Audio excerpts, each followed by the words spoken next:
Bonjour à toutes et à tous, je suis Jérôme Gavaudan, je suis avocat au barreau de Marseille et président du Conseil national des barreaux qui, vous le savez pour beaucoup d'entre vous, est l'institution nationale qui représente les 71 000 avocats de France. Je sais que vous êtes particulièrement nombreux à nous suivre ce matin et il est vrai que le sujet que nous allons traiter et surtout la qualité de nos invités explique cet engouement. La vaccination est présentée désormais comme la clé, sinon l'une des clés qui pourrait nous permettre de surmonter la pandémie.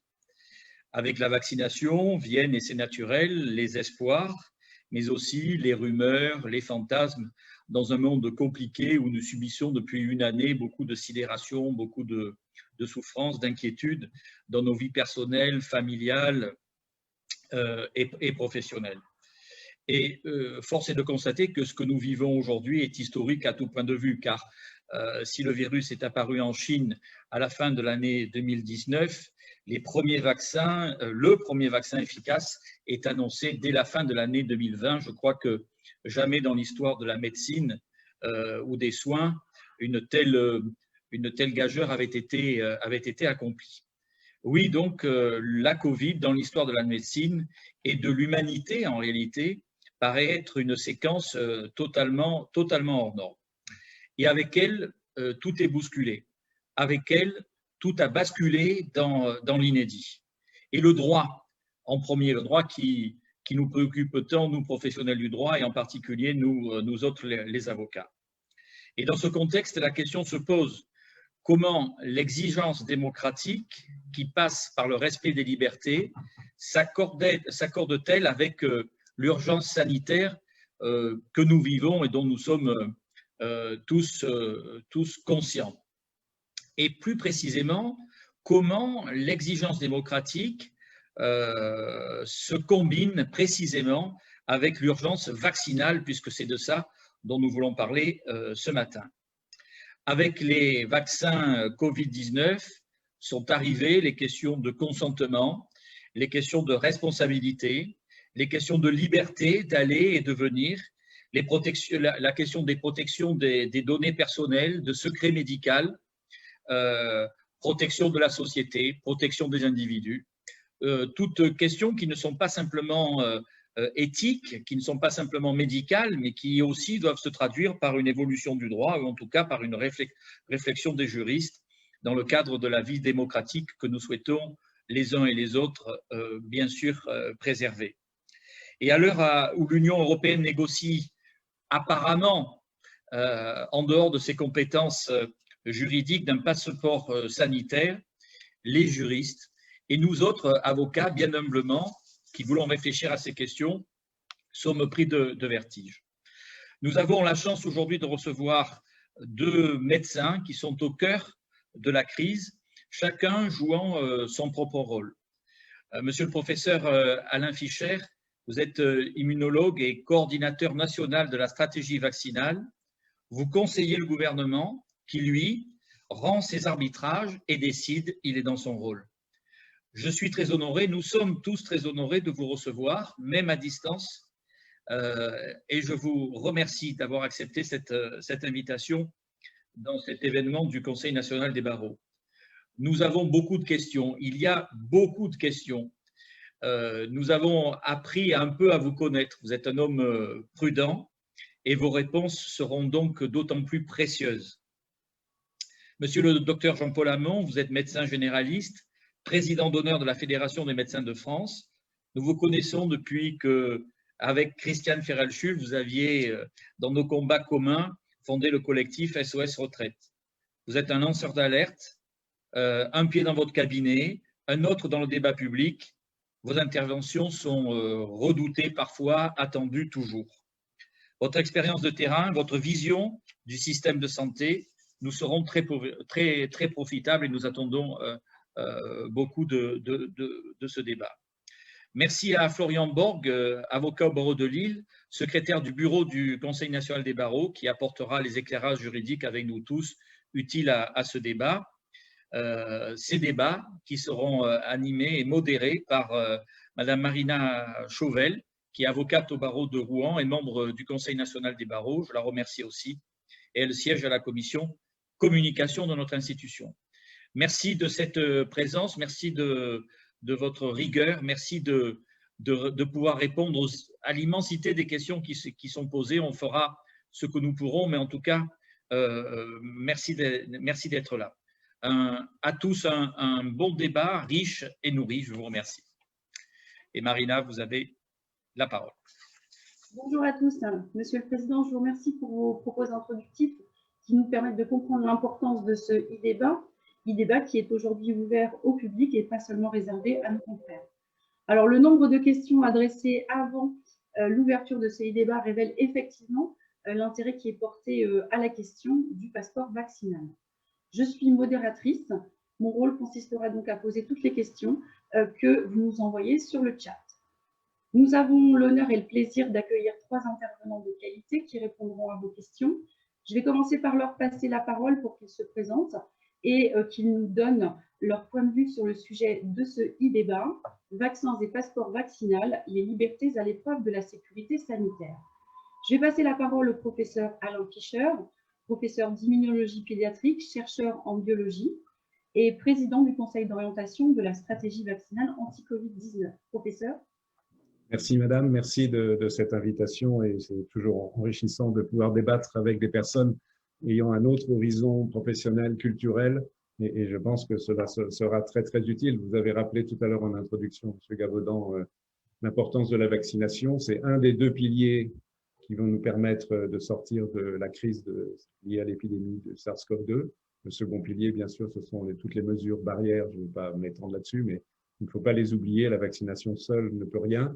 Les mesures barrières seules ne peuvent rien. C'est la combinaison des 2 qui nous permettra d'arriver à sortir de cette crise. Et logiquement, si le programme, la stratégie vaccinale poursuit son cours telle qu'elle est programmée aujourd'hui, on peut envisager une sortie de crise à l'automne, même si après on peut nuancer et en date et en définition précise de la sortie de crise. Mais enfin, en 2 mots, nous sommes dans une situation où d'ici un mois et demi, l'ensemble des personnes dites vulnérables par l'âge, par la maladie, j'espère aussi par la précarité, auront pu se voir offrir la vaccination. Et à partir de la mi-juin, la population âgée de moins de 55 ans, non malade, non particulièrement vulnérable, même si elle est un tout petit peu, je vous le rappelle, au passage, devrait pouvoir être vaccinée avec l'objectif, donc un maximum de Français aient été vaccinés d'ici la fin de l'été, le mois de juillet, le mois d'août, sachant que on devrait disposer des doses pour qu'il en soit ainsi. Donc évidemment, ceci génère toute une série de points, même si c'est en soi potentiellement une très bonne nouvelle concernant les applications, la réduction progressive des mesures barrières de nature collective et ensuite individuelle, et puis le sujet qui nous intéresse aujourd'hui concernant les droits acquis, entre guillemets, par le fait d'avoir été vacciné. Donc ceci a généré cette question du pass vaccinal, qui en tant que tel est, à mon avis, assez problématique, en tous les cas aujourd'hui, mais qui est, comme vous le savez probablement, en train d'évoluer ou a évolué déjà vers une notion de passe sanitaire qui n'est pas tout à fait la même chose, même pas du tout la même chose, même si évidemment il y a une certaine subtilité. Sur le pass vaccinal lui-même, il y a un problème de fond, c'est que tant que toute la population n'a pas pu être vaccinée ou n'a pas eu la possibilité, excusez-moi, d'être vaccinée, je ne vois pas très bien comment on peut, sans rompre une équité indispensable, mettre en place un pass vaccinal. Donc ceci serait problématique. Le pass sanitaire, c'est un peu différent puisque l'idée est d'ouvrir à certains types d'activités sociales, à vrai dire pour l'instant de façon assez restreinte, je vais vous dire dans un instant, les personnes qui ne sont pas à risque de transmettre la maladie, soit parce qu'elles ont été malades, donc ce sont des gens qui ont une sérologie positive dans un intervalle d'entre 2 mois et 2 semaines par rapport au moment où la question de l'utilisation du pass sanitaire se poserait, soit parce que de façon récente, dans les 72 dernières heures, elles ont été testées négatives en PCR, soit parce qu'elles ont été vaccinées dans les 6 derniers mois. Donc c'est une notion bien élargie de sécurité à l'égard de la transmission du virus qui pourrait être utilisée. Donc comme vous le savez probablement, il est proposé que selon ces 3 critères qui sont évidemment pas cumulatifs, c'est l'un ou l'autre, Ces passes sanitaires puissent être utilisées quelque part au mois de juin pour l'accès à des activités impliquant un très grand nombre de personnes, typiquement entrer dans un stade, dans une foire, dans un festival, une conférence, où il y aurait un très très grand nombre de personnes.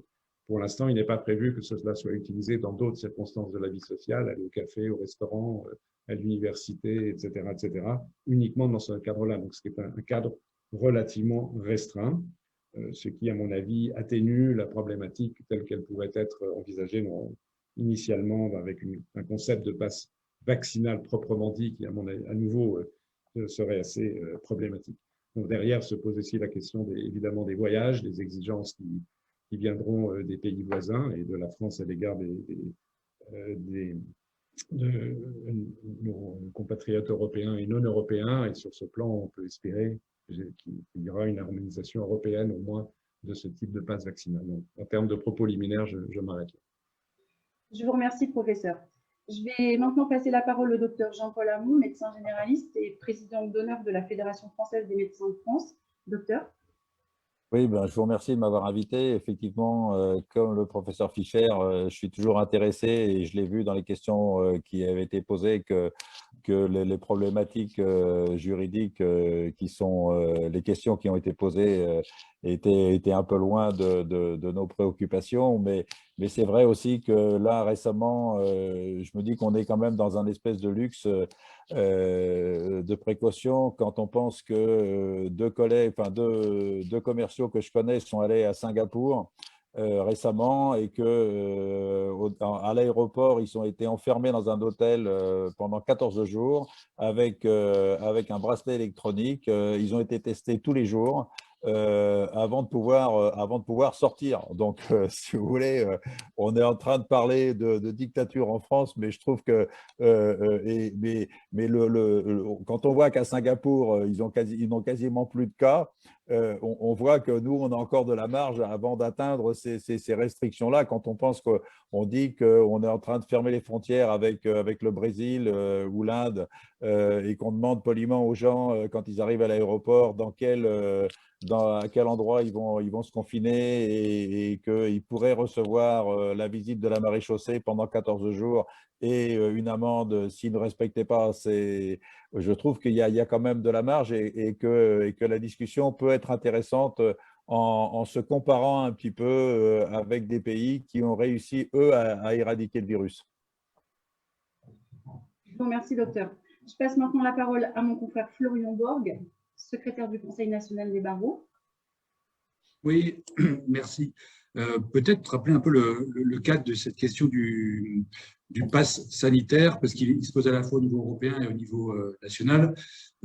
Pour rappeler, on a une libre circulation entre les États et les traités européens permettent, en cas de risque à la sécurité publique et notamment de crise sanitaire, de restreindre l'accès aux frontières. Et donc, on a assisté depuis un an à une forme de bricolage dans les différents États où certains ont imposé des contrôles, d'autres non. On a vu que ça a été variable. Et en fait, le débat aujourd'hui se pose puisque l'Union européenne propose de mettre en place un règlement européen, c'est-à-dire qu'il va s'appliquer directement dans tous les États pour essayer de coordonner la mise en place des outils qui permettent de contrôler les entrées aux frontières. Donc, en fait, on passerait d'un bricolage, et c'est important de le dire parce que ça part d'une bonne volonté, vers la restauration de la liberté de circulation. On veut restaurer la liberté de circulation, donc on met un outil commun à tous qui est, alors il s'appelle le certificat vert numérique, c'est ça le terme exact donné par les instances de l'Union européenne. Et dans ce certificat ont été rappelés les 3 éléments qui peuvent y être intégrés. Est-ce que j'ai été vacciné? Est-ce que j'ai fait un test PCR depuis un temps restreint? Ou est-ce que je suis immunisé? Un test, ce n'est pas un test PCR, je ne peux pas dire les mauvais termes techniques, mais un test. Hein. Et puis, est-ce que j'ai été immunisé parce que j'ai déjà été malade dans les mois précédents? Donc ça, c'est la base de départ. Cette discussion, elle se décale au niveau national, on l'a vu, notamment en France, avec l'utilisation d'un autre outil qui est l'application Tous Anti-Covid. Et donc, on calquerait ce pass sanitaire sur l'application Tous Anti-Covid ou sur un autre format, mais on pourrait l'utiliser pour d'autres choses que pour passer les frontières, par exemple, pour entrer dans certaines salles de spectacle, aller au théâtre, au cinéma, ou dans des grands événements sportifs, mais ceci n'est pas encore défini. Alors, c'est quoi la difficulté de tout ça? Parce qu'effectivement, on n'est pas en dictature, on n'est pas tous en régime autoritaire, je ne dis pas tous, parce qu'on a que certains pays de l'Union européenne qui sont quand même très limites d'un point de vue des libertés. Nous-mêmes, on est souvent avec un certain nombre de lois qui nous posent question. Se posent question plusieurs choses, c'est l'utilisation des données et par qui elles sont utilisées, comment elles sont protégées. Ça, c'est un premier élément, c'est-à-dire que c'est la protection du secret médical. Quand on a commencé à voir dans la première vague, à la fin de la première vague, le fait qu'il fallait donner sa température à l'entrée d'une salle, ça pose question, parce que donner sa température, si ce n'est pas la Covid, c'est autre chose. Est-ce que vous allez dévoiler votre carnet de santé ou pas? Et qui va pouvoir scanner le code, le fameux QR code? Donc là, il y a un premier élément vraiment de vérification. Et comment sont gardées ces données? Un élément de discrimination, on l'a dit, à partir du moment où tout le monde ne peut pas se faire vacciner, alors ce n'est pas que la vaccination, mais il y a l'accès pour passer les frontières au fait qu'on soit vacciné ou pas vacciné, qu'on ait fait un test ou pas fait un test. Deuxième élément. Et puis, il y a un élément qui est important, qui est un élément de légitimité. Et j'en termine là. Je le rappelle, en matière de santé, la légitimité est de plus en plus contestée, y compris du personnel scientifique, du personnel médical. Avec des décisions à partir du moment où les médecins eux-mêmes vous disent qu'ils ne connaissent pas la maladie, que les vaccins sont sujets à discussion, que quand vous allumez les chaînes d'infos, vous avez par moment même des médecins qui ne sont pas sérieux du tout, ça arrive, comme il y a des avocats pas sérieux, hein, c'est pas une attaque contre les médecins, mais forcément, on crée un débat avec un pouvoir politique qui concentre et qui oublie un élément important de la loi de 2001 de droit des malades, qui est la démocratie sanitaire.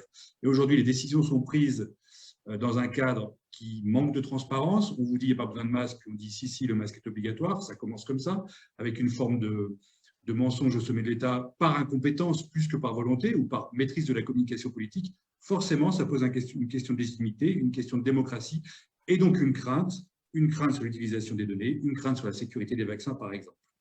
Voilà pour dire que ce n'est effectivement pas une question de dictature, mais les libertés, elles se protègent dès qu'un texte de loi est posé, elles se discutent et quelle est l'utilisation qui va en être faite et comment on les protège pour avoir l'équilibre, toujours en matière de santé, entre la protection des populations et des individus d'une part et leur droit au secret médical et les libertés d'autre part.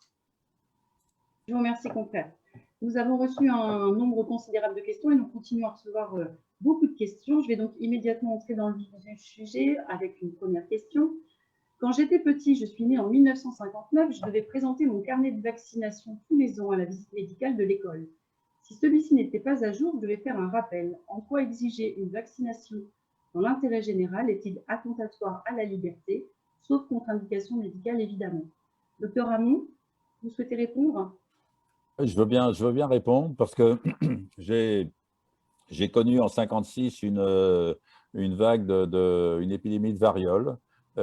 J'ai fait partie des gens qui avaient été vaccinés à la mairie et à ce moment-là, on n'avait pas de questions d'éthique ou de secret médical. Tout le monde allait se faire vacciner parce que on savait que c'était grave, que c'était une maladie mortelle et potentiellement mortelle et que là, vraiment, il n'y avait aucun problème. Donc, maintenant, si vous voulez, bon, on est dans un luxe un petit peu actuellement parce qu'on se dit la vaccination pose des problèmes, la vaccination n'est pas sûre, ne serait pas sûre, ne serait pas efficace. Les gens maintenant veulent un tel ou tel type de vaccin. On est confronté à ça. Et puis, mais quand même, on a vu quand même que les Français sont passés de 50% d'opposition au vaccin à près de 80-85% de personnes favorables à la vaccination. Et que maintenant, les gens, est-ce que c'est la pénurie qui a engendré ça? Mais maintenant, 85% des Français veulent se faire vacciner et on entend un peu moins les anti-vaccins primaires. Et je pense sincèrement que il y a eu, la Commission européenne n'a pas rendu service à AstraZeneca avec ces tergiversations, parce que c'est un vaccin qui est important pour nous. Il y a très peu de risques de complications, et en tous les cas, les risques sont infiniment moins grands que d'attraper la Covid avec ses complications. Et donc, pour nous, médecins généralistes, on doit convaincre nos patients de se faire vacciner avec ce vaccin qui est efficace. Les autres vaccins ont aussi des complications, mais comme vous le rappeliez tout à l'heure dans l'introduction, on a réalisé ce vaccin. Ce vaccin a été réalisé moins d'un an après l'arrivée de ce virus. Et donc, les discussions qu'on a actuellement, parce qu'on sait que la vaccination protège contre les maladies graves, contre les formes graves de cette maladie, c'est capital pour nous de convaincre les gens qui résistent encore de se faire vacciner. Alors, dire que c'est une atteinte à la liberté d'avoir un carnet de vaccination, sincèrement, je ne le pense pas. Et le gouvernement a été bien habile de ne pas rendre obligatoire cette vaccination et de penser que, naturellement, la raison l'emporterait sur la nécessité de se faire vacciner. Monsieur le Président. Votre micro. Je voudrais peut-être compléter la question pour éclairer cette question de carnet de vaccination. On a pu les uns ou les autres voyager en Amérique du Sud ou centrale ou en Afrique, et on nous demande d'être à jour sur notamment la fièvre jaune. Je pense à ça. Mais est-ce que la différence, je vais un peu plus loin sur la question, est-ce que la différence entre un certificat de vaccination, et c'est ce qu'a évoqué Florian Borg, qu'on peut avoir quand on va même sur le territoire national en Guyane, hein, par exemple, vous ne pouvez pas aller en Guyane sans ce certificat de vaccination. Est-ce que c'est la même chose qu'un règlement européen avec une mécanique de numérisation du système? Vous voyez bien la différence des choses. Et autant quand la question qui est posée est de dire est-ce que pour autant, c'est-à-dire de demander un carnet de santé, est-ce que c'est attentatoire aux libertés? Est-ce que pour vous, c'est la même chose d'avoir sur soi le petit carnet de santé jaune sur lequel il y a, ou le certificat de vaccination sur lequel il y a fièvre jaune avec un rappel s'il y a un rappel, que d'avoir un QR code qui va sur le plan européen vous mettre dans un cloud? Et est-ce que là, est-ce que c'est la même chose pour vous? Je ne parle pas le juriste là, c'est là que c'est intéressant d'avoir des médecins pour l'un ou pour l'autre. Hein. Monsieur le professeur aussi Fischer, n'hésitez pas. Est-ce que là, il n'y a pas quelque chose d'un peu différent? Alors c'est intéressant parce qu'effectivement, tout change à partir du moment où c'est stocké sur un cloud. Hein, parce que là, moi, je suis souvent intervenu sur Doctolib qui a un paquet de données sur nous, les prises de rendez-vous en ligne, etc. Et récemment, une décision du Conseil d'État m'a interpellé qui a décrété que un carnet de rendez-vous n'était pas des données de santé. Sauf que si vous allez chez le psychiatre, si vous allez chez un oncologue, ce sont incontestablement des données de santé, et l'Ordre des médecins a bien dit clairement que les carnets de rendez-vous étaient des données de santé. Et là, j'ai été vraiment surpris de voir que le Conseil d'État, justement dans une affaire qui concernait Doctolib, avait décidé que le carnet de rendez-vous n'était pas une donnée de santé. Alors, imaginez des vaccinations, certes, le QR code, mais on sait où le QR code a été scanné, on sait dans quel pays vous avez voyagé, etc. Donc, on peut largement alimenter la parano à partir de là, si vous voulez. Oui, professeur Fischer.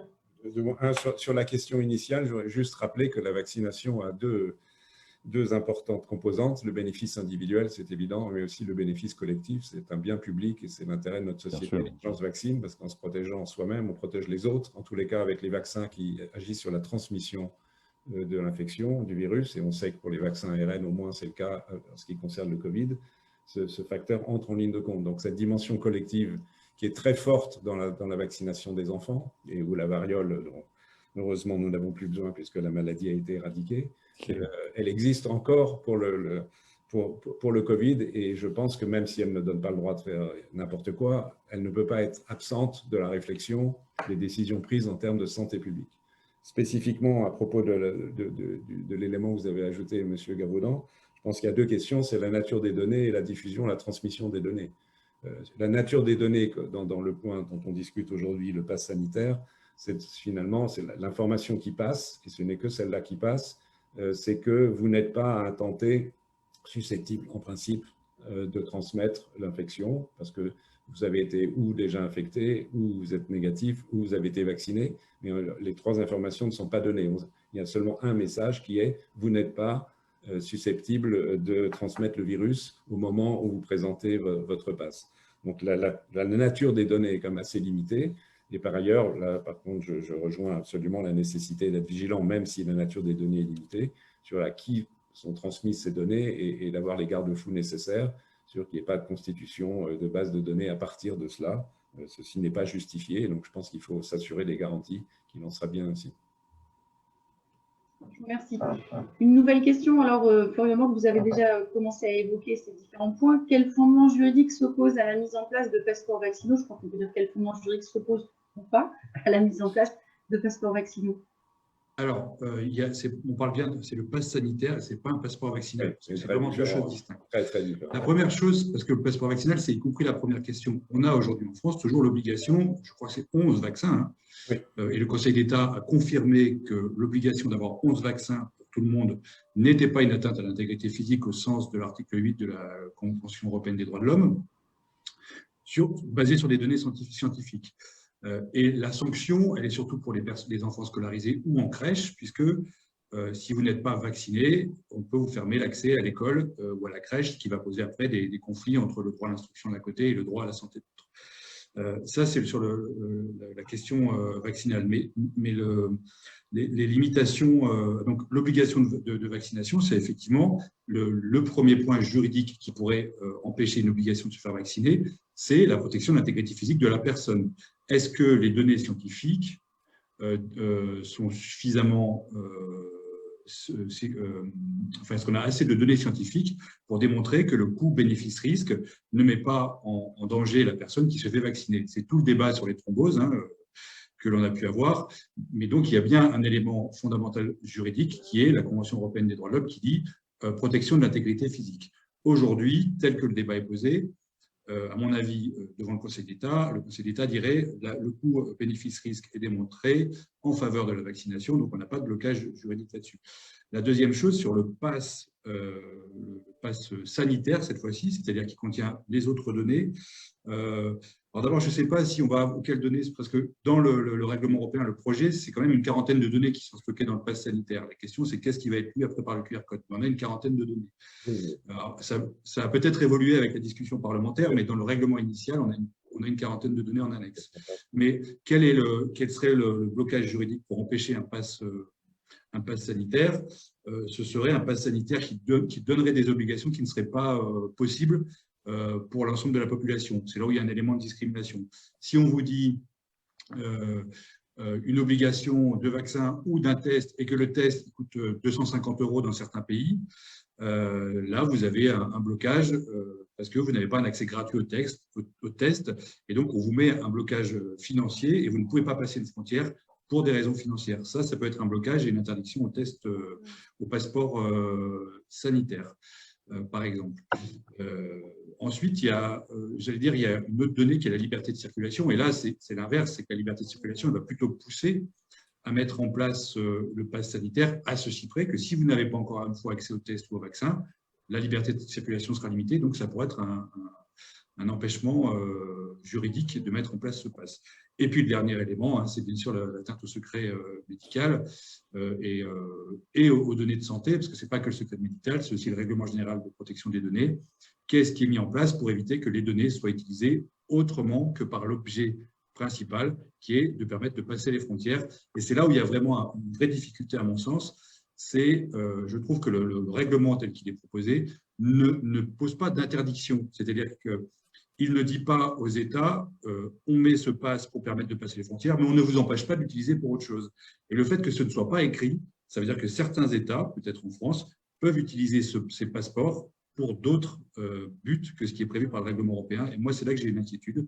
Effectivement, je vous donnais l'exemple de la prise de température. Si demain, on vous dit il faut un pass sanitaire pour entrer dans un magasin ou à tel autre endroit, ça va poser des difficultés juridiques importantes. L'utilisation des données par un gardien de stade, par un stadier, par un commerçant par exemple, ou par toute autre personne qui n'est pas détenteur de la protection du secret médical. Oui, c'est effectivement une des questions qui nous était posée sur le contenu du secret médical et est-ce que finalement ces données vont être transmises aux commerçants, aux restaurateurs, aux compagnies aériennes et de navigation. Est-ce que le résultat de la prise de température relève du secret médical? Est-ce que vous souhaitez intervenir, professeur Fischer, docteur Amour, sur ce thème?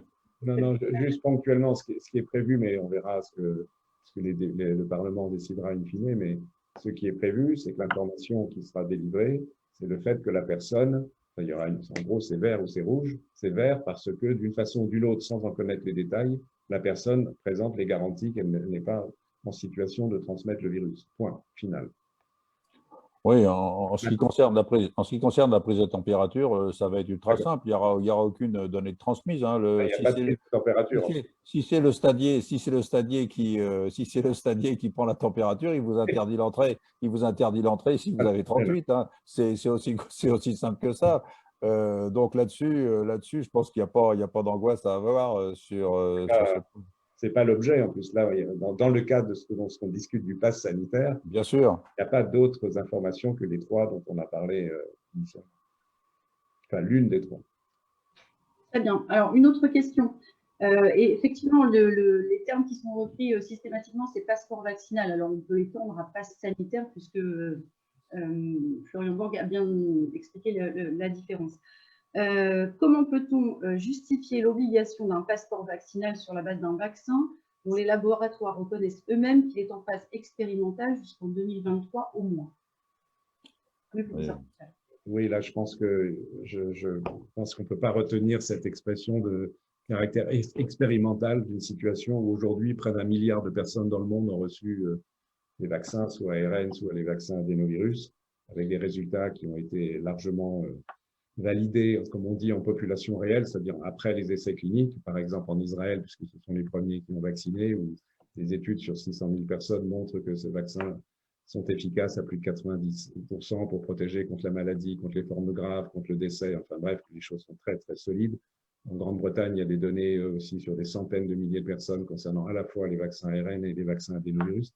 Et puis, on observe dans différents pays les conséquences, aux États-Unis aussi, enfin, les pays les plus avancés dans la vaccination, et même on commence à l'observer en France, de diminution de mortalité, d'hospitalisation, etc., etc. Donc, les données sont complètement validées sur l'efficacité de ces vaccins, et donc on n'est plus du tout dans une phase expérimentale, et donc il est légitime de s'interroger sur l'utilisation de ces vaccins, qui de toute façon ne sont pas obligatoires, mais sont recommandés selon des critères qui sont bien précis. Donc, je pense que j'ai du mal à suivre la personne qui a évoqué le caractère expérimental de ces vaccins.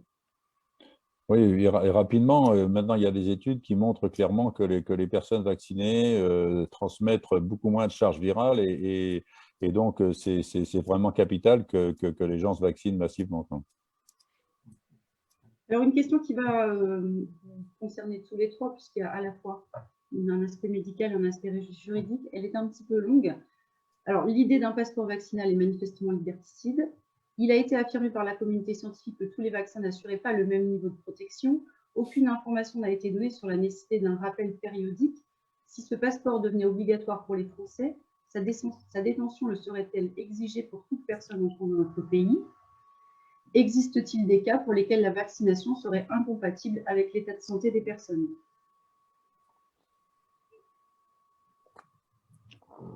Sur le fait qu'on exige des personnes qui entrent en France ce passeport, ce passe? Alors, il est prévu, c'est prévu de la même manière que parce qu'on prévoit les pays tiers. Il y a un deuxième règlement qui renvoie au premier règlement pour avoir le même pass sur les pays tiers, avec des questions d'échange de données entre les pays tiers et l'Union européenne. Il y a plusieurs niveaux dans la question, parce qu'il y a le texte tel qu'il est discuté, il y a les protections, les garanties qu'il faut demander, et il y a toujours cette histoire de vaccination. Mais au-delà du droit, elle est révélatrice, cette histoire de vaccination, de ce que je disais sur la question de la légitimité de la décision médicale. On est dans une situation de crise et la crise, forcément, on met en avant des éléments qui sont mouvants et on a du mal à avoir un lieu de débat qui soit, je renvoie peut-être, je détourne un peu la question, mais un lieu de débat d'un point de vue de santé qui soit à la fois accessible et à la fois, ce que disait le président Gavaudan, qui rassure en fait, qui rassure les personnes pour se faire vacciner. Quand vous avez des États, y compris européens, qui disent j'interdis l'AstraZeneca un temps, forcément, la personne qui va se faire vacciner, elle se dit mais si un État l'interdit, ça va me poser une difficulté à moi. On ne peut pas reprocher à des personnes d'avoir peur d'être vaccinées à partir du moment où vous avez des gouvernements qui limitent cette vaccination parce qu'il y a un doute.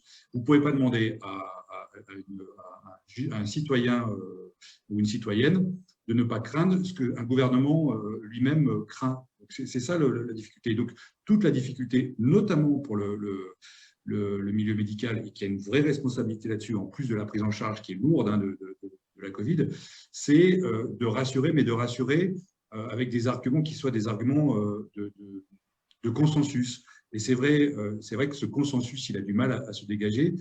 J'allais dire bêtement, l'obligation de passer à 11 vaccins obligatoires n'a pas fait l'objet d'une conférence de consensus. C'est-à-dire où on met tout le monde dans la même pièce, qui connaît le sujet, et se dégage de là une décision.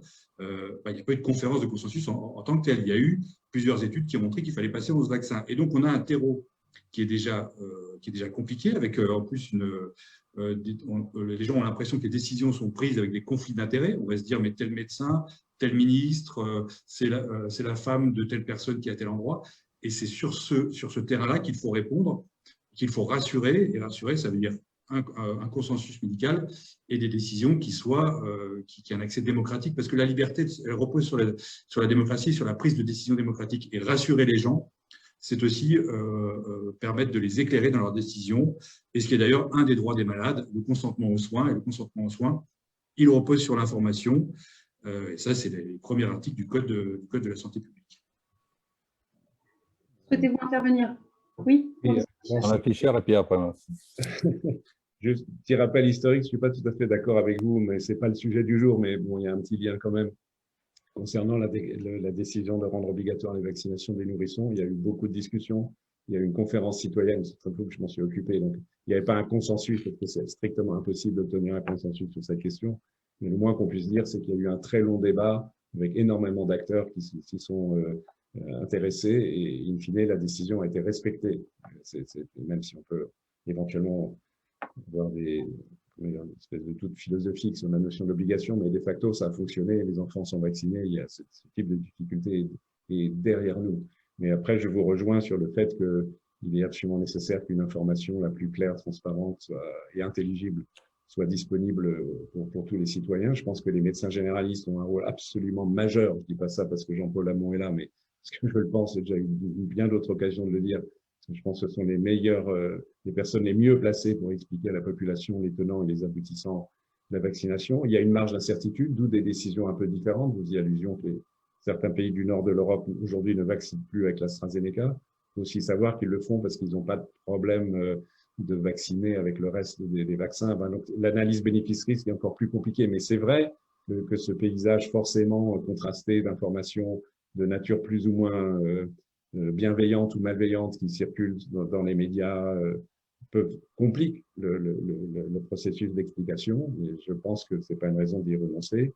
Et il y a des faits absolument solides et on peut faire en sorte que les gens décident avec un libre arbitre éclairé. Et de fait, Jean-Paul Hamon l'a rappelé tout à l'heure, les choses sont plutôt dans le bon sens puisqu'il y a de façon croissante des Français qui adhèrent à cette vaccination et j'espère que ça va continuer de telle manière que la protection collective puisse être assurée. Voilà.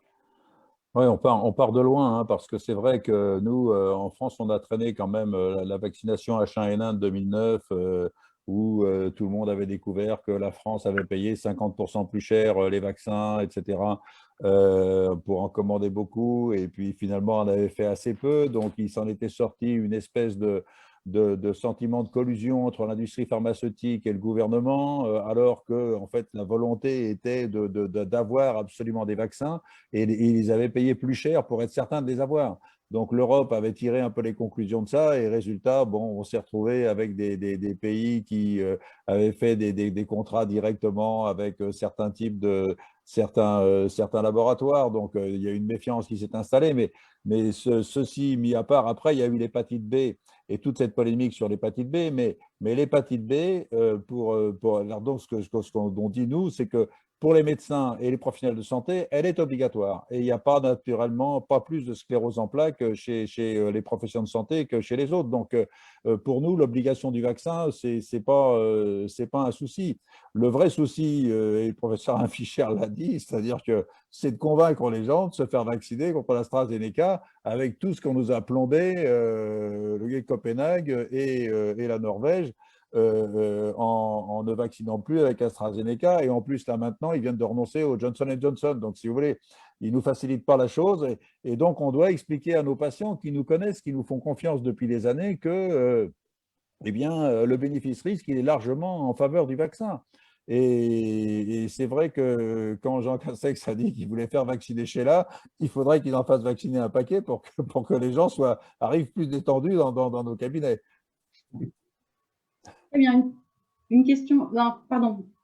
Non, mais alors, du coup, moi, ça me pose parce que les gens nous disent, mais pourquoi il n'y a pas d'obligation vaccinale sur le personnel qui travaille à l'hôpital, par exemple? Ça, c'est une vraie question piège pour vous, parce qu'elle se pose quand les gens… on a vu un certain reportage où le chef de service s'énerve sur les cadres de santé, sur les aides-soignants, en disant, mais vous devez vous faire vacciner. Et en face, les cadres de santé et aides-soignants qui disent, bah non, je ne suis pas très confiant, je n'y vais pas. Forcément, vous voyez ce que je veux dire, quand il y a une responsabilité partagée là-dessus, et j'allais dire, la question de l'obligation vaccinale, elle pourrait se poser d'ailleurs sur des publics qui sont en contact avec des publics fragiles. Voilà, je mets une question dans la question, je suis désolé, mais c'est vrai que moi, je ne suis pas opposé à l'obligation vaccinale par principe, mais sur le personnel de santé, elle se pose. Ouais. Là, derrière votre question, il y a l'élément évident et majeur de l'exemplarité, c'est-à-dire qu'il est évident que la meilleure façon de convaincre la population de se vacciner de la part des professionnels de santé, c'est qu'ils soient exemplaires et donc eux-mêmes vaccinés. Maintenant, est-ce que cela doit nécessiter l'obligation? Moi, je dis pourquoi pas, tant que la fraction de professionnels de santé qui se vaccinent augmente, ce qui est le cas, ça monte. Il y a eu je ne sais plus, un mois et demi, j'ai oublié le moment où une crainte de voir celle-ci plafonner à un niveau qui aurait été vraiment problématique. Mais heureusement, les choses sont reparties. Aujourd'hui, il y a de l'ordre de, c'est pas facile de déterminer exactement, mais 70-75% des professionnels de santé qui sont vaccinés. C'est pas encore suffisant, mais enfin, ça continue de monter. Donc, il n'y a pas de raison dans ce contexte, même si on aimerait que ça aille plus vite, que d'imposer l'obligation. Mais si, imaginons un scénario, qui heureusement n'a pas l'air d'être le cas, où il y aurait une fraction résiduelle non négligeable de professionnels de santé qui ne se vaccinent pas, la question, pour moi, se poserait effectivement. L'Italie a pris cette décision. C'est le seul pays au monde à ce jour, enfin, ou Israël d'une certaine façon, parce qu'ils ont mis de côté les professionnels de santé qui ne se vaccinaient pas. Ils ont sorti du système de contact avec les malades. Mais oui, la question pourrait se poser, mais on peut espérer que les choses continuent d'avancer convenablement par la conviction et l'explication, ce qui est toujours mieux. Oui, non, moi je suis tout à fait d'accord, hein, et effectivement, moi ça ne me choquerait pas du tout que ce soit obligatoire pour tous les professionnels de santé. Et récemment, il y a une EHPAD que je connais bien, il y a eu deux personnels soignants qui n'étaient pas vaccinés, qui ont transmis le virus à l'étage, qui heureusement étaient vaccinés, sauf deux personnes dont les familles n'avaient pas voulu que les résidents soient vaccinés. Donc les deux qui n'étaient pas vaccinés l'ont chopé. Ceux qui étaient vaccinés il y a eu quelques réactions positives qui se sont négativées quelques jours plus tard. Donc, ça montrait que chez des personnes très âgées, le vaccin était efficace. Et du coup, le médecin responsable de l'EHPAD a piqué un coup de sang et a dit écoutez, ça suffit, là maintenant, tout le monde se vaccine. Et finalement, tout le monde s'est vacciné après cette démonstration d'efficacité du vaccin. Mais c'est vrai que ce n'est pas de la tarte et c'est vrai que bon, l'obligation simplifierait les choses. Il y aura peut-être quelques râleurs, mais ce serait pas mal, je trouve. Très bien. Une question pour Florian Borg, une question d'actualité sur laquelle bien sûr vous pourrez intervenir. Un étranger en situation irrégulière et en rétention administrative commet-il une infraction s'il refuse le test obligatoire pour embarquer? L'infraction, ce n'est pas le refus du test, c'est de ne pas se soumettre à la reconduite à la frontière. Je ne veux pas dire de bêtises parce que ce n'est pas totalement mon domaine de droit des étrangers, mais c'est le fait de mettre un obstacle à la mesure d'éloignement, très exactement. Et donc, on va considérer que ne pas se soumettre au test est un obstacle à la mesure d'éloignement, puisque pour certains pays, il faut faire le test, donc ça empêche le transfert vers un autre pays. Mais ce qui est quand même assez particulier, puisqu'on est en matière de droit pénal, et que le droit pénal ne prévoit pas que… le droit pénal, vous savez, c'est un droit où on ne peut pas interpréter la loi, l'interprétation est très stricte. Et si dans le droit pénal n'est pas dit que ne pas faire de test, c'est commettre une infraction, logiquement, on ne pourrait pas être poursuivi pour le fait de ne pas faire de test. C'est d'autant plus compliqué qu'au-delà même de la question du test, même sans test, on n'entre plus dans certains pays. Donc, on se retrouve à envoyer des étrangers qui sont déjà dans une situation compliquée d'un point de vue personnel, d'un point de vue humain, à leur reprocher de ne pas faire un test pour aller dans un pays où, de toute manière, ils ne pourraient pas être acceptés puisque le pays les refusera quoi qu'il arrive. Donc là, on est dans une situation qui me semble au-delà de toute humanité lorsqu'on poursuit des personnes qui refusent de faire un test. Parce qu'on mélange la question du droit des étrangers, la question pénale et la question du soin. Et on a toujours pris garde en France de ne pas faire en sorte que la question de la santé, en tout cas on tente de ne pas faire en sorte que la question de la santé soit un élément de discrimination supplémentaire sur les étrangers. Parce qu'on arrive, à mon sens, au bout de l'humanité quand on commence à mettre en avant ces arguments-là. Très bien, une question au professeur Fischer et au docteur Hamon. Quid de l'immunité collective comme alternative à la vaccination et au passeport vaccinal? L'immunité collective, si je comprends bien la question, comme alternative à la vaccination, ce serait d'attendre que toute la population s'infecte. C'est ce que je comprends également. Si on attend que toute la population s'infecte, ce n'est pas 100 et quelques mille morts que nous aurons, ce sont plusieurs centaines de milliers de morts. C'est un système hospitalier dans un état dramatique avec beaucoup plus de milliers, je ne sais pas combien, peut-être plus de 10 000, 15 000 personnes nécessitant des soins intensifs. Bref, c'est une situation sanitaire absolument catastrophique qui nous rapprocherait probablement ce que malheureusement les Indiens ou les Brésiliens sont en train de vivre. Donc, c'est juste pas concevable. Docteur Hamon, vous souhaitez intervenir? Non, j'ai rien à rajouter, effectivement, et Fischer a totalement raison là-dessus. Très bien. Alors, une autre question. Que peut faire un individu lorsqu'un tel passeport n'est pas disponible dans son état d'origine? Sera-t-il interdit de voyage?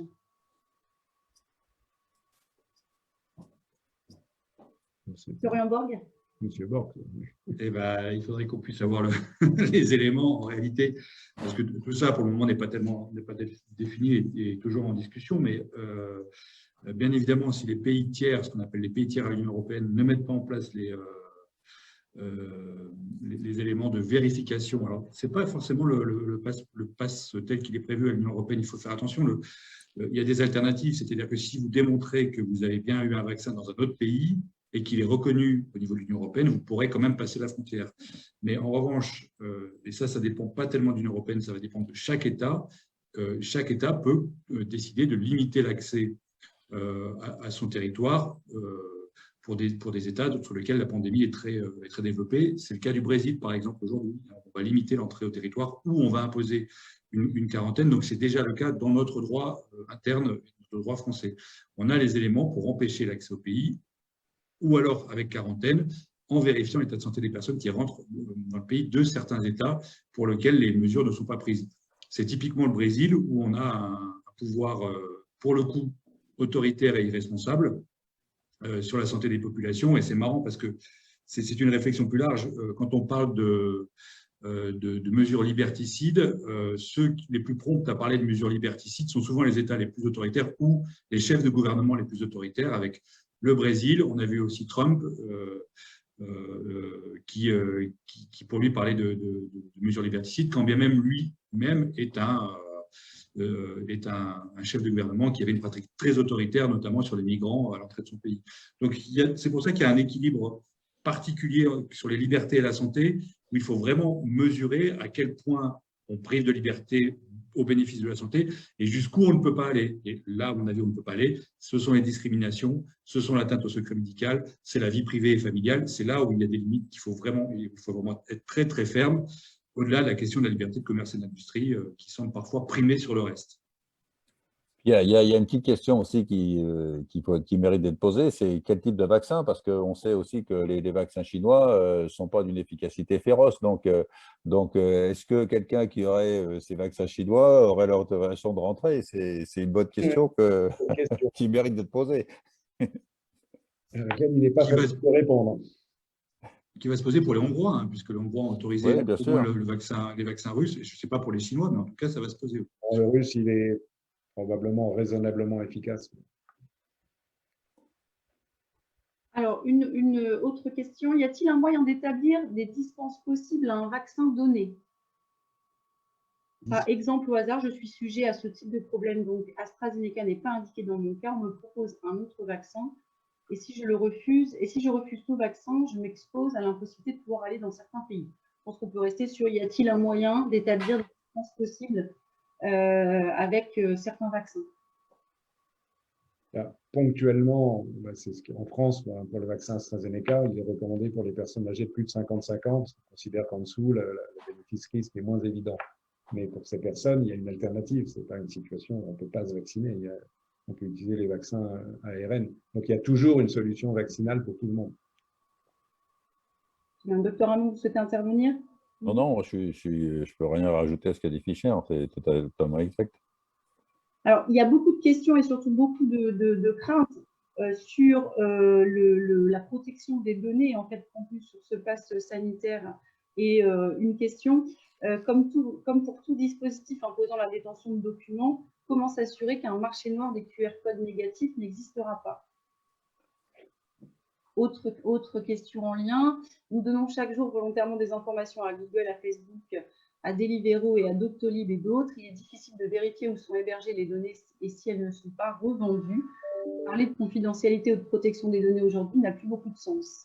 Alors, c'est vrai que je suis assez étonné de ce débat sur le pass sanitaire et de l'état d'âme de l'atteinte aux libertés auquel on assiste depuis un moment, alors que personne ne se pose la question de l'utilisation des données, des prises de rendez-vous en ligne, ou quand vous prenez un rendez-vous chez un spécialiste, vous êtes obligé de donner bien souvent, je prends l'exemple de la gynécologie, où quand vous prenez un rendez-vous chez un gynécologue chez Doctolib, vous devez dire s'il s'agit d'une contraception, s'il s'agit pour un frottis, s'il s'agit d'une chirurgie ou s'il s'agit d'une prise de rendez-vous pour un cancer. Et donc, toutes ces données-là sont, et pour beaucoup de spécialités, c'est le même type de question qui est posée. Donc, toutes ces données-là sont stockées.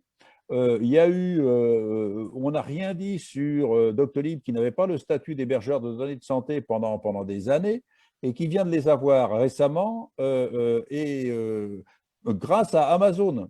Et moi, je suis toujours épaté que Amazon soit hébergeur de données de santé et qu'il n'y ait pas de débat là-dessus, ou en tous les cas qu'on en parle très peu, alors qu'on s'indigne d'un pass sanitaire où figure 2 vaccinations ou 1 résultat de test Covid, point final. Donc, si vous voulez, tout ça m'épate et il y a un décalage, moi, qui me paraît absolument hallucinant.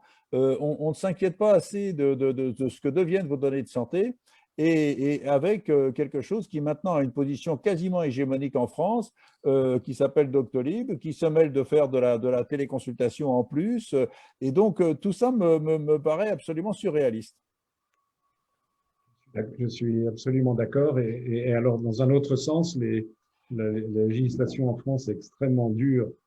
Peut-être qu'il le faut, j'en sais rien, sur la protection des données, mais qui fait que la France est très en retard sur nos voisins, par exemple, sur le suivi épidémiologique en général et le suivi épidémiologique du Covid en particulier. Par exemple, une comparaison avec les Britanniques, mais on pourrait comparer avec les Suédois, avec les Canadiens et bien d'autres. Il est très difficile pour l'instant de croiser en France les données en ce qui concerne les dépistages des tests, donc le fait que quelqu'un soit positif, négatif, de façon anonyme, j'entends, sur des données collectives. Le fait d'avoir eu un vaccin, par exemple, et le fait d'avoir été hospitalisé pour un Covid. De croiser ces informations et donc obtenir des données collectives globales permettant de suivre l'évolution de l'épidémie de façon très, très précise, C'est aujourd'hui impossible en France. La CNAM est en train d'essayer de mettre au point un système reliant des bases de données qui sont délibérément non compatibles pour arriver à des résultats qui sont aujourd'hui disponibles dans plusieurs des pays voisins. Évidemment, ce type de données doivent être protégées.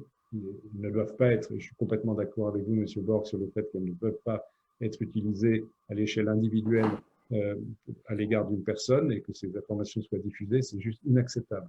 Mais qu'elles ne puissent pas être utilisées, ce qui est le cas aujourd'hui en France, ou très difficilement à titre collectif dans un but de santé publique, c'est un vrai problème.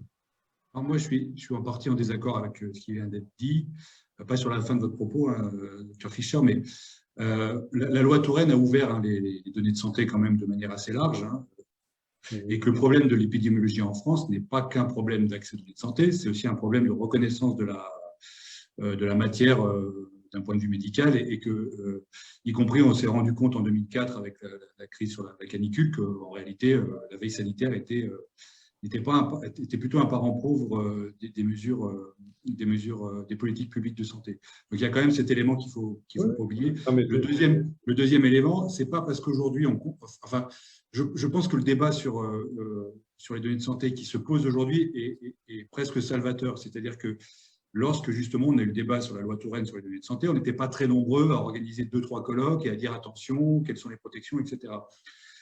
Effectivement, on n'est pas très nombreux à se dire quand on va sur Doctolib, ça m'embête de donner ces éléments dans la protection. Mais ce n'est pas parce qu'on n'était pas très nombreux et qu'aujourd'hui on est plus sensibilisé parce qu'on va nous obliger peut-être à se faire vacciner ou autre, ou parce qu'on est réticent, que le débat ne doit pas se poser. C'est-à-dire que ce n'est pas parce qu'on a lâché à un moment donné qu'on ne peut pas se saisir de la question aujourd'hui pour dire attention, on est allé trop loin sur nos données de santé, sur la protection des données de santé. Je ne dis pas l'utilisation d'un point de vue scientifique, c'est autre chose. Parce que l'anonymisation à plusieurs degrés, elle est possible, c'est là-dessus que se pose la question. C'est d'un point de vue individuel, on accepte, moi je vois, mais j'ai des amis qui n'arrêtent pas d'expliquer qu'ils vont se faire vacciner sur Facebook. Je dis c'est très bien, mais vous n'êtes pas obligé de mettre votre carnet de santé en ligne et après d'aller râler parce qu'on ne protège pas vos données. Et je crois qu'on sera toujours quelques personnes un peu pénibles là-dessus. Et moi, je resterai pénible sur la question des libertés en disant oui, peut-être qu'on a accepté un certain nombre de choses, mais on a le droit de revenir en arrière, on a le droit de remettre du droit, de remettre de la protection et de se dire à nouveau attention, la question de la vaccination, la question des Covid longs, je ne sais pas si dans 2 ans, un assureur ne va pas saisir des données en disant vous avez eu un Covid long. Or, aujourd'hui, la démonstration sait que ça pose un problème parce que vous êtes fragilisé et vous n'aurez pas votre assurance pour faire un emprunt. Aujourd'hui, je n'en sais rien. On sait que ça a été le cas sur un certain nombre d'autres pathologies. Je ne sais pas si demain, les assureurs ne vont pas se saisir du Covid long pour limiter l'accès au crédit. Et comme j'ai ces inconnus, je me dis, en tout cas, un minimum de vigilance, même si on a lâché auparavant. Ce n'est pas parce qu'on a lâché que ça nous empêche la vigilance. Au contraire, et je veux bien, moi, assumer ce rôle de pénible et qu'on soit quelques avocats et avocates et d'autres engagés sur les libertés fondamentales et individuelles. Eh ben, restons ces vigies et on empêchera peut-être des choses d'avancer dans le mauvais sens. Je vous suis complètement sur ce point, sauf que malheureusement, la réalité, la pratique et à partir de la façon dont les lois ont été interprétées font qu'aujourd'hui, même si vous avez raison aussi, dans le passé, ça a changé, à vrai dire, d'autres faiblesses des études épidémiologiques en France, mais je vous assure qu'on n'arrive pas à obtenir les données qu'on devrait avoir pour suivre correctement une épidémie et que ceci est un problème. C'est presque honteux de devoir se fier indirectement sur les données des pays voisins parce que nous, on n'arrive pas à avoir de données. Et je veux vous inviter, si vous le souhaitez, des réunions de directeurs de la CNAM pour essayer de voir comment on peut résoudre ces questions et arriver à faire que la France ait des données épidémiologiques convenables, de qualité, pour suivre ce Covid. Je vous assure que ce n'est pas simple. Et donc, je pense qu'il y a… Je ne sais pas si c'est strictement, parce que je ne connais pas assez bien les aspects législatifs, mais si c'est dans la loi qu'il y a le loup, ou si c'est dans l'interprétation de la loi. Encore une fois, sur le principe de protection des données individuelles, je vous suis totalement. Mais de facto, les conséquences, telles que ça fonctionne en France aujourd'hui, sont que c'est au détriment de l'intérêt général. Docteur Hamon, je reprends la parole. Vous voulez intervenir? Non, sur l'intérêt général, il est évident qu'on doit savoir où sont les gens contaminés, quels sont les cas contacts. Moi, je regrette, j'ai naturellement chargé tous anti-Covid et je suis quand même surpris, ayant eu quand même des contacts prolongés avec des gens positifs, et j'en ai vu malheureusement quelques-uns. Je peux vous dire, je n'ai jamais reçu aucune alarme, aucune alarme. Donc je me dis, vous savez, les gens doivent quand même être rassurés sur l'efficacité de ce truc, hein. C'est vraiment, j'avais quelques doutes. Très bien, il est midi. Encore peut-être une dernière question. Quid des gens qui ont eu la Covid, pour reprendre la question, restent positifs au test PCR quelques mois, mais ne peuvent pas se faire vacciner? C'est recommandé d'attendre plusieurs mois avant de se faire vacciner quand on a eu la Covid. Normalement, la recommandation de la Haute Autorité de Santé, c'est 3 mois après avoir été contaminé, hein, donc, et puis, il y a encore des employeurs qui exigent que leurs patients, que leurs employés soient négatifs après avoir fait la Covid. Je vais vous dire, ils ne sont pas prêts de reprendre le boulot parce qu'il y a quand même eu des cas de positivité. Moi, j'ai 2 personnes, là, une qui a été positive 42 jours après et l'autre 54 jours après. Je peux vous dire qu'on peut respecter au maximum 14 jours après avoir été contaminé. On peut reprendre de travail. Je parle sous le contrôle du professeur Fischer, mais c'est vrai que cette exigence des employeurs est complètement infondée. Infondée. Merci. Professeur Fischer, vous souhaitez Non, voilà, intervenir? rien à ajouter à ce que dit François Lam. Très bien. Donc, on a effectivement beaucoup de réponses à tout ce qui a pu être dit là. Une question pour Florent Borg à la suite de votre intervention. Je vois que Monsieur le Président est revenu parmi nous. Je vais poser une dernière question ou vous souhaitez reprendre la parole pour conclure, Monsieur le Président? Parce que des questions, j'en ai énormément à poser. Donc, peut-être que vous pouvez reprendre la parole, Monsieur le Président, pour conclure. Oui, si vous voulez. Alors, ça aurait été intéressant de pousser un peu plus. En tout cas, je vous remercie les uns et les autres de ces éclairages. Pour conclure, sur l'immensité des questions qui sont posées, je trouvais très intéressant à titre Conseil national des barreaux et débat organisé par des avocats, qu'on ait pu aussi bien lier les questions de droit et les questions médicales. Je trouve très intéressant la dernière question qui est très médicale, à savoir on reste testé positif alors qu'on n'a plus la maladie. J'avais vaguement en tête que tant qu'on était positif, on était porteur et qu'on était malade. Et c'est toujours ce débat qu'il y a eu depuis des mois d'ailleurs, sur lequel on clôture, c'est est-ce qu'être positif, c'est être malade? Et là, c'est très intéressant qu'on puisse effectivement rattacher des questions très concrètes, positivité, maladie et exigence au travail ou relation avec son employeur, qu'on puisse l'avoir dans notre débat, qui, moi, me conforte sur le fait que ni les médecins que parfois on trouve, parce qu'ils sont soumis à de grosses pressions liées à cette pandémie, ni parfois un peu dans leur monde ou la tête dans le guidon, et nous aussi, les avocats, un peu trop sur nos grands principes, sur nos idées, sur des volontés de défendre, et parfois un peu à l'extérieur du monde. J'ai bien vu, en tout cas, comme spectateur et auditeur, j'ai vu que les deux situations pouvaient effectivement se retrouver et je dirais que j'ai retenu d'abord la nécessité de se vacciner. Je crois que vous avez su, monsieur le professeur et cher docteur, faire part de votre conviction sans politisation du sujet, dans le cadre d'un débat sérieux, hors des plateaux de télé, et j'ai envie de dire aussi manifestement indépendamment de toute position de principe ou de présupposé. Et je crois que c'est très important que nous ayons pu les uns et les autres entendre votre premier appel, qui est de dire si nous voulons vivre en société, et nous souhaitons vivre en société, dans une société démocratique, l'intérêt collectif compte.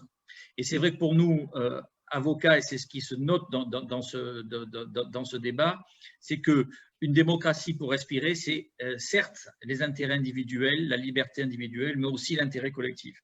Et je trouve très intéressant la façon dont vous avez su nous dire effectivement que la question de la vaccination, c'était dans le cadre de ce débat, indépendamment de la question sanitaire ou de la protection de la santé des uns et des autres, c'était une nécessité dans le vivre ensemble dans une société démocratique. Et ça, je trouve assez intéressant de la façon dont vous avez su nous l'exprimer. Deuxièmement, j'ai trouvé aussi très équilibré, mais je n'en doutais pas, notamment sur nos craintes. Et c'est ce que vient d'affirmer in fine Florian Borg, sur nos craintes on peut concéder un certain nombre de renonciations apparentes à nos droits, notamment en matière individuelle, que si on a un contrôle sur ces questions-là et si on est en capacité de revenir en arrière. Et que de toujours se dire effectivement que le contrôle est nécessaire et qu'il va y avoir des autorités indépendantes qui le vérifient, je crois que pour nous, c'est un bien précieux. Et j'ai trouvé que dans vos activités, vos réponses de médecins très concernés par la crise que nous vivons, c'était des préoccupations qui, soit positivement, soit au moins en creux, étaient présentes dans la façon dont les choses ont été dites par vous. Et je crois aussi que c'est très important. J'ai trouvé très utile d'ailleurs la distinction médicale que vous faisiez, sans rentrer dans des polémiques vaines, entre la nécessité d'avoir des informations à un instant T sur la situation d'un patient qui est à risque ou pas à risque dans le cas de la contamination, et le traitement des données à titre individuel, par qui et comment. Et j'ai trouvé très important que vous puissiez nous dire, particulièrement, monsieur le professeur Fischer, que ce qui était important, c'était de sécuriser les relations entre les êtres humains, et que c'était d'abord ça qui comptait avant le traitement individuel des données ou la question du cloud. Et là, je pense que nous, avocats, sur la question de l'évolution du droit, nous avons notre mot à dire parce que nous sommes aussi en contact avec notamment le législateur. Cette idée de dire, moi j'ai besoin effectivement d'avoir la certitude que le virus ne circule plus et pour ça, il est nécessaire de traiter des données sans forcément ni les conserver, ni les croiser, à titre individuel, nominatif, je veux dire, je crois que c'est un point très important. Enfin, j'ai noté des marges de progression et j'ai trouvé là encore que l'un et l'autre, sous l'éclairage bienveillant et critique aussi de Florian Borg, les marges de progression sur le traitement de ces données, avec un point très important là encore pour terminer, sur le fait que ce qui vous importait, ce n'était pas de savoir si M. Gavaudan ou si M. Borg avait eu, à quelle époque et comment la maladie et comment ça se reliait à son dossier médical, mais que vous estimiez que le droit pouvait être amélioré, et ça nous intéresse, sur le traitement global des questions, sur le plan de la numérisation. Est-ce que vous avez indiqué des difficultés du directeur de la CNAM sur effectivement avoir une projection, non pas des situations individuelles, mais collectives du développement de l'épidémie, enfin des données épidémiologiques générales? Je trouve ça très important sur les marges de protection, c'est-à-dire évoluer sur un droit qui traite mieux ces problématiques-là, en sauvegardant les intérêts de chacun des concitoyens. Je trouve ça très intéressant. Voilà.